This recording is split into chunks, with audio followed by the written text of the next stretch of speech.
way you make these three decisions shapes your destiny. Three decisions that control people's entire lives.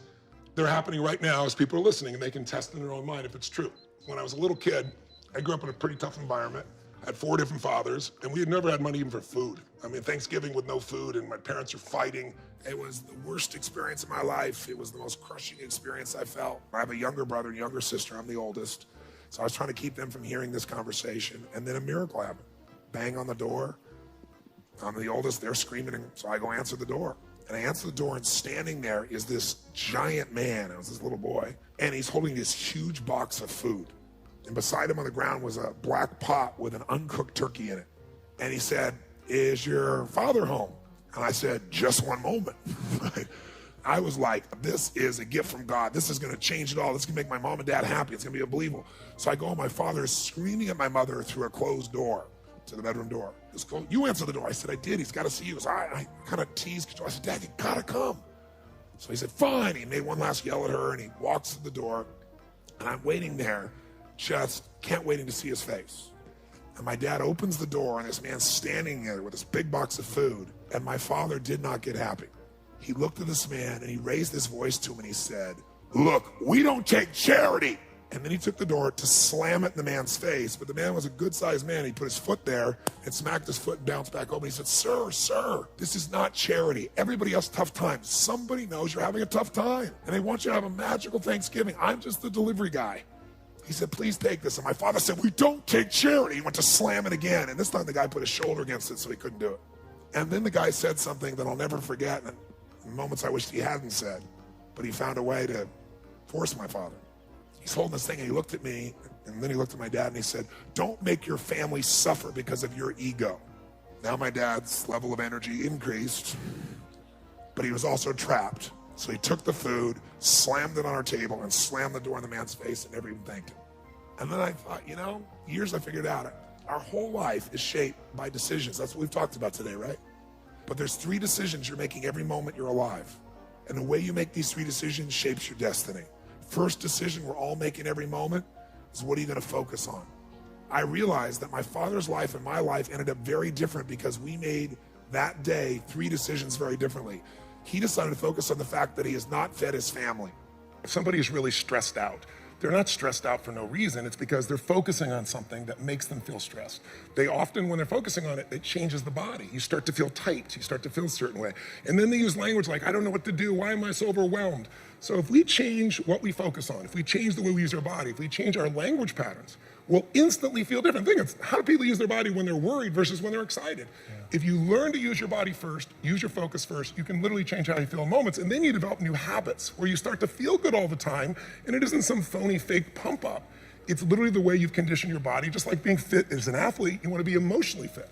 And the second question you got to decide, every moment you're alive, including this moment, what are you going to focus on? Second question is, as you're focusing on, what does this mean? What does it mean? And the bottom line on meaning is, if you think about it, you get to make up the meaning, and most people pick the worst one, don't they? That day, my father decided to focus on the fact he hadn't fed his family, and I know what meaning he gave because he said it out loud over and over again, that he was worthless because he had not taken care of his family. The meaning creates your life. If you think, God is punishing you, that's why this is happening, which some people do, or God is challenging me, or is this a gift from God, or has it got nothing to do with God, I'm just a lazy bitch. So the meanings we select change how we feel instantly. And then the final, most important decision you make every moment you're alive. What am I going to do? What am I going to do? And I'll tell you what he decided to do. He decided to leave our family shortly thereafter. 3 years ago, he passed away. He died alone. Nobody wanted to be part of it. And my life turned out very different than him. I was the only one to go to his funeral. No one else in the family would go. And I can tell you, right before his death, he got the lesson because he looked at me and he said, "Son," he said, "I was a bastard. I didn't connect with anybody, and look what I'm dying of." But what changed my life was the meaning I gave it. I decided that day that what this means is that strangers care. And if strangers care about me and my family, I decided what I was going to do is I was going to care about strangers. And that completely changed my life. I promised myself someday I'd do well enough to do this for other families like was done for me. I realized in that moment that the worst day of my life, my father leaving, had actually been the best day of my life. Because if I hadn't had that experience, I wouldn't be here today. And now because of that, I'm get to live this life And I have the desire and the drive and the want to give in this way. And so I've really realized that the worst day was the best day, that was God's gift. The gift wouldn't have been there if he would have stayed. I tell you the story for a couple reasons. One is, if you want to change your life, figure out how your worst day was your best day.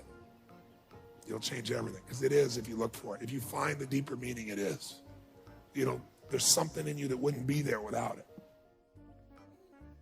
The most important decision you can make above any on the face of the earth is deciding that no matter what happens in your life, no matter what happens, you're going to live in a beautiful state. What the hell does that mean?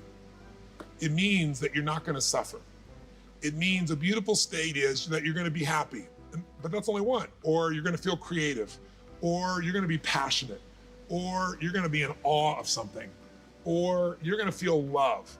Any state that's a beautiful state is really the core essence of who you are without fear.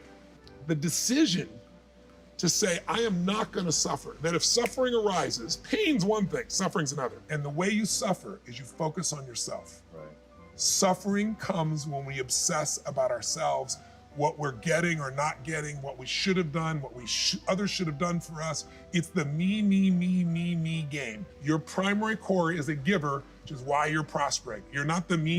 You're like, how do I give more, do more, share more, create more? How do we do a better job for our clients? Your entire life is that. It's why you're prospering and you're not feeling suffering. But when you do suffer, and I promise you do, you correct me if I'm wrong, it'll because you're worrying about something in the future.